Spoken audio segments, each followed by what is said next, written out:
ममता बनर्जी ने भारतीय जनता पार्टी को सीधी चुनौती दी है। दरअसल पश्चिम बंगाल के जलपाईगुड़ी में ममता ने भारतीय जनता पार्टी पर निशाना साधा है, ये कहते हुए कि भारतीय जनता पार्टी दरअसल में दंगे कराती है। रोजगार के मुद्दे पर भी ममता बनर्जी ने बीजेपी को घेरा है। क्या कुछ कहा ममता बनर्जी ने, सुनिए जरा।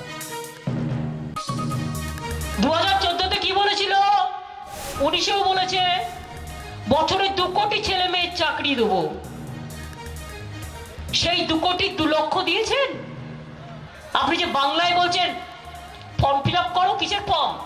ইলেকশনের পরে হাওয়া? ওটা কি বাতাসে হাওয়া খাওয়ার জন্য? এর থেকে তো ভালো একটা করে পাখা দিয়ে দিন, হাত পাখা, গরম লাগলে পাখা করবে।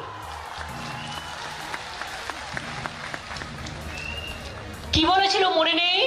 14 ইলেকশনে জিতলে 15 লক্ষ টাকা করে সবার ব্যাংক অ্যাকাউন্টে দিয়ে দেবে। কজন পেয়েছেন হাত তুলে জানান? কজন পেয়েছেন হাত তুলে জানান? আর যদি কেউ না